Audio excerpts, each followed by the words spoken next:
পরিষ্কার করে দিলাম। এই র্যাকটার অবস্থা যা হয়েছিল, এটাকে পরিষ্কার করলাম। এই জায়গাটা পরিষ্কার করলাম। গ্যাসটা নিজে ঘষেই পরিষ্কার করবে, একদম এখন দেখো চকচক করছে। ডান, রান্নাঘরের কাজ কমপ্লিট। আর এই কড়াইটাকে ইগনোর করে, এটা বহু যুগ আগের কড়াই। আর আজকে আমাদের শীতল পান্তা, তাই মা আগের দিনই রাত্রেবেলার পান্তা করে রেখেছে। আর এখানে কী করেছেন জানি না। তো চলো এখন বাকি কাজগুলো করে নিই। রান্নাঘরটা গোছানো হয়ে গেছে, এখন ভালো একটু শোকেসটাও গুছিয়ে দিই। এলোমেলো হয়েছিল, সময় পায় না তাই গোছানো। শক্ত কাজটা, কাজগুলো একটু ক্লিন করতে হয়, পুরো নোংরা হয়ে গেছে। তাই মোটামুটি ভেতরে গোছানো গুছিয়ে দিয়েছি। সকাল থেকে উঠে রান্নাঘরটা সবার আগে পরিষ্কার করলাম, তোমাদের সঙ্গে শেয়ার করলাম। ডাইনিং সব কিছু একদম নিট অ্যান্ড ক্লিন পরিষ্কার করা হয়ে গেছে। পাশের বাড়িতে গান চলছে, ওটা ইগনোর করো। সব কিছু দেখো পরিপাটি করে আমি সাজিয়ে গুছিয়ে রেখেছি। শিনু, সে গুড মর্নিং। Good morning. শুয়ে শুয়ে করছে ড্রয়িং। আলনাটাও গুছিয়েছি। খেলা দেখতে গেছিলাম, এডেন থেকে এই যে ফ্ল্যাগটা নিয়ে এসে দিয়েছি, বাবা কেকেআরের সাপোর্টার। আর ঘরে চারিদিকে শুধু আমাদেরই ছবি, সিন্টির, আমার, অতনু, সবার ছবি। শোকেসটাও গুছিয়ে দিয়েছি। সব কিছু কমপ্লিট, ঘর ঝাড় দেওয়াও হয়ে গেছে। আমি নিজেও ফ্রেশ হয়ে নিয়েছি। আর দেখো বাবা এই পদ্ম গাছে বীজ নিয়ে এসেছিলো, বীজ না ওটা শিকড় বলে, শিকড় নিয়ে এসেছিলো। সেখান থেকে কি সুন্দর পদ্ম পাতা বেরিয়েছে, কি সুন্দর লাগছে না? গুড মর্নিং, কেমন আছো সবাই? আশা করি তোমার সাথে ভালো আছো, সুস্থ আছো। আমরাও ভালো আছি, সুস্থ আছি। আমার বিয়ের 12টা বছর হয়ে গেছে। কীভাবে যে বছরটা কেটে গেছে জানি না। আমি 19 বছর বয়সে বিয়ে করেছিলাম 2014 সালে। আমার অক্টোবরে হয়েছে 18, দেন আমি বিয়ে করে নিয়েছি। মানে খুব ছোটো বয়সেই আমার বিয়ে হয়েছে। বিয়ের 2.5 বছর পর সিন্টি হয়েছে। তো সেই থেকেই, বিয়ের পর থেকেই আমরা আলাদা আলাদাই থাকি, যেহেতু মারা রেন্টে থাকতো আর আমরাও বিয়ের পর রেন্টেই থাকতাম। তারপর নিজেরা যেটুকু পেরেছি করেছি। বাবা মাকে বলেছিলাম আমাদের সঙ্গে থাকার কথা, তো ওরা বলেছিল তোমরা তোমাদের মতো থাকো, ভালো থাকো, সুখে থাকো, এটাই আমাদের অনেক। তো বাবা মাও একটা সময় সব কিছু করে নিয়েছে। তো এইখানে আসার হয়, যখনই আসি তখনই হয়তো মা আসে। এই প্রথমবার মাকে ছাড়া আমি এসে একটা রাত কাটালাম। আজকে হচ্ছে শনিবার, কালকে রাতে এসেছি। যেহেতু আমার শরীরটা ভালো না, সেই জন্যই আমার শাশুড়ি বারবার করে বললো আসো এখানে এসে 2-1 দিন থেকে যায়। একটা ছাদের তলায় থাকতে বেশ ভালোই লাগে, 2-4 দিন থাকলে মন্দ হয় না, ভালোই লাগে।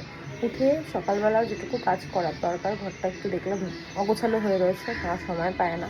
ব্যাকগ্রাউন্ডে দেখতেই পাচ্ছ, আলনাটা গুছিয়ে দিয়েছি সুন্দর করে, ঠাকুরের জায়গাটা সব পরিপাটি করে একটু গুছিয়ে দিয়েছি। আমার আবার গুছানো জিনিস ভালো লাগে, এলোমেলো জিনিস আমি খুব একটা পছন্দ করি না। আমি বাড়িতে থাকলেও একটু গুছিয়ে গাছিয়ে রাখতে পছন্দ করি। শীতের যেহেতু এখন ছুটি, ওই জন্য বললাম এসে 2 দিন থেকেই যাই। তারপর আবার কবে আসবো না আসবো কোনো ঠিক নেই। মা এখনও আসেনি, বেরিয়েছে একটু। আর বাবাও কাজে বেরিয়ে গেছে। আমি আর শিল্পী দুজনে এখন ঘরে। এখন খাওয়া দাওয়া করবো, সব কিছু রেডি করে রেখে গেছে। দেখি এখন কি খাই। তো চলো পরেরা খাচ্ছি। আজকে যেহেতু এখানে শীতল পান্তা, তাই জল ঢালা ভাত আর বড়া ভাজা। শিল্পী একদম আপসেট হয়ে গেছে, তাই না মাম্মা? একটুখানি খেয়ে নিতে হয়।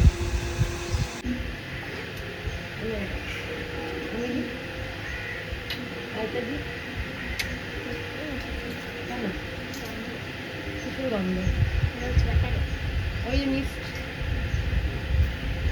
আমি করি টেস্ট।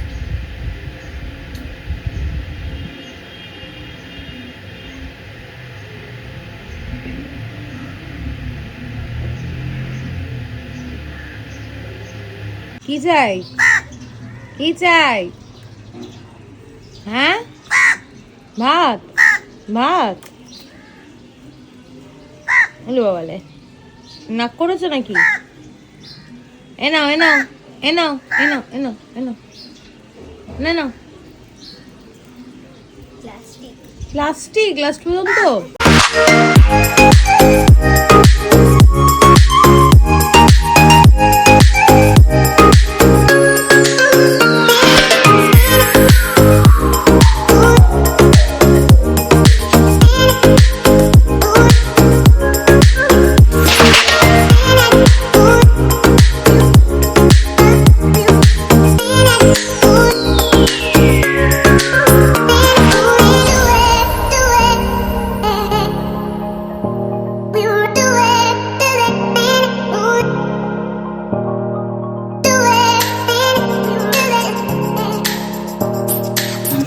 পুজো দিয়ে আসছি।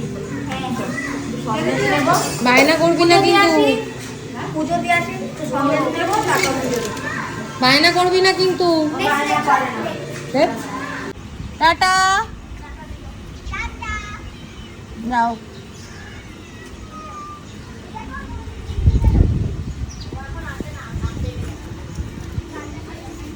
এইটুকু সময়ের জন্য গেছিস, দেখ ঘেমে স্নান করে গেছিস।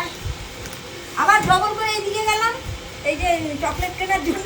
আজকে রাত্রিবেলা কিনবি বলে না, সত্যি? এই ওটা আঠা হবে তোর, আমার কাছে বোধ বুদ্ধিহীন নাকি?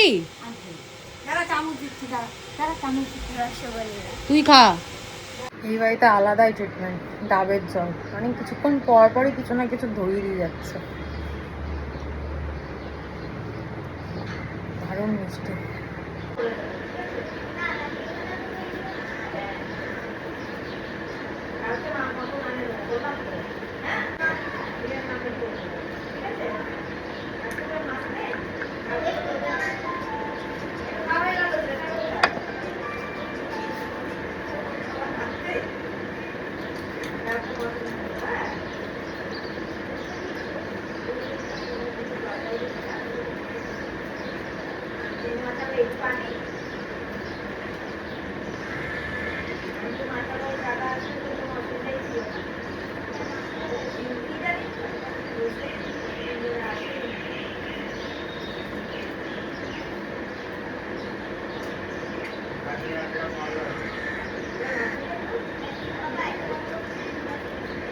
বাজে এখন 5:15। স্নান টান করে ফ্রেশ হলাম। খাওয়া হয়ে গেছে তোমার? ওর খাওয়া দাওয়া কমপ্লিট। আমি এখন খাবো, মা আর আমি এখন খাবো। বাবা কি খেতে বসেছে? বাবারও হয়ে গেছে, সিন্টিকে মা খাইয়ে দিচ্ছে। আমি একটু লেটে স্নান করলাম, তার কারণ আজকে মায়ের ওয়ার্ড্রপটা একটু গুছিয়ে দিলাম, পুরো মেসি হয়েছিল। আর আমার এরকম মেসি দেখলে পরে যেন কেমন একটা হয়, তো তোমাদেরকে দেখাচ্ছে দাঁড়া। আমি নিজের ওয়ার্ড্রপ যেভাবে গুছিয়ে রাখি পরিপাটি করে, সেরকমভাবে গুছিয়ে দিয়েছি। জানি না কতদিন রাখবে, তাও গুছিয়ে দিলাম। তুমি নিয়ে আসো একবারে। এই তো আজকে যেহেতু শীতল পান্তা, আলু ভাজা, বড়া ভাজা, লঙ্কা ভাজা আর লেবু, এই হচ্ছে মেনু। বাজছে এখন 12টা। চুলটা আমার পুরো পাগলের মতো লাগছে। এতক্ষণ ছিলাম ছাদে, এসে ফ্রেশ হলাম, স্কিন কেয়ার করলাম, অতনু চলে এসছে, বাড়িতে গেছিলো, গোপুসোনাকে ঘুম পাড়িয়ে এসছে। এই গোপুর ফ্যান চালিয়ে এসছো? সিন্টি খাওয়া হয়ে গেছে, ও ম্যাগি খেয়েছে, মা ওকে একটা ম্যাগি করে দিয়েছে, ওটাই ও খেয়েছে। এখন আমি গরম গরম ভাত করেছে, ঘি আর পটল ভাজা দিয়ে খাবো, আর নাহলে পটল ভাজা তেল দিয়েই খেয়ে নেবো। ওদের জন্য আলু সেদ্ধ দিয়েছে, আমি আলু সেদ্ধ আর খাবো না, ভালো লাগছে না, আমি একদম অল্প একটুখানি খাবো, খেয়ে দিয়ে তারপর শোবো। অনেকটা সময় কাটালাম, দোকানে গেছিলাম, দোকান থেকে কিছু জিনিস নিয়ে এসেছি। এই যে 2টো প্যাকেট ভরে গেছে জিনিসে, তোমাদের সঙ্গে শেয়ার করব, কালকে শেয়ার করব। আর বাড়ি আসলাম, এসে ছাদে গেছিলাম, ছাদে ফ্ল্যাটেরই অনেকজন ছিল, কাকিমা বোনের মতো আর কি, সবাই গল্প টল্প করছিলাম। তারপর এই আসলাম নিচে, এখন খাবার কি সুন্দর হাওয়া দিচ্ছে। এখন যাচ্ছে 1:30। মামের ঘুম নেই, যেহেতু বাড়িতে অভ্যেস নেই। আর এই যে ফ্রিজ থেকে চকলেট বের করে নিয়েছে, এখন খাবো। ডিনার কমপ্লিট করে কখন শুয়ে পড়েছি, ভিডিও এন্ড করতে ভুলে গেছি। তো এখন উনি এসছে চকলেট খাবে বলে। তো চলো, আর কি বলবো, এখন আর কিছু বলার নেই।